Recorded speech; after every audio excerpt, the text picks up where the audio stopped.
জঙ্গলের মাঝখানে আমরা ক্যাম্প করতে আইছি। এটাই সুবর্ণ সুযোগ ভূতের গল্প করার। দোস্ত এখনই সেরা সুযোগ। দোস্ত শুরু কর। নূর, সাইদ, তোরা দুজন কি প্রস্তুত গল্পটা শোনার জন্য? প্রস্তুত মানে আমি 3 বার প্রস্তুত। ভূতের গল্প করার লেগেই তো জঙ্গলে আইছি। ভূতের গল্প কর কর, সমস্যা নাই। আমি তো আবার এসব ডরাই না, তোরা জানোসি। অনেক বছর আগের কথা।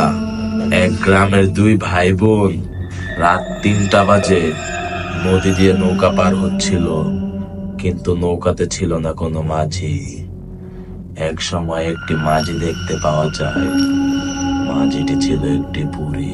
বুড়ি বলল, এই নৌকায় তোমাদের মতো আমিও একদিন এসেছিলাম, কিন্তু আমার কিছুই হয়নি। শুধু আমার যে 2টি কান, এই 2টি কান আমি আর পরে। নূর, এই যে বন্ধু, আমি এনো। কিরে তোর কোলে কে? বন্ধু আমি বুঝতেছিলাম আমার ভয় পাইতেছিল, এর লেগে আমি ওর কোলে আর বসে যাতে ও ভয় না পায়। আরে না, আমি ভয় পাই না, তুই আগে থেকে যাবো।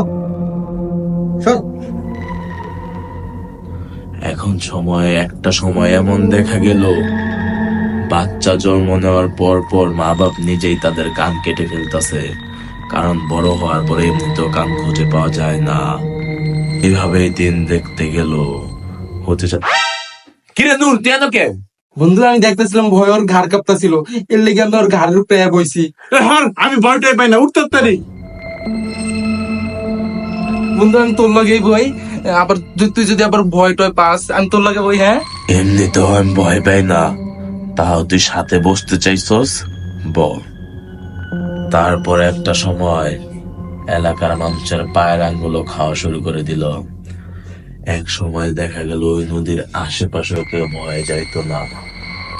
আরেকটা সময় দেখা গেল ওই নদীর পানি যারা ব্যবহার করত, তাদের শরীরের বিভিন্ন অর্গান নাই হয়ে যাচ্ছে।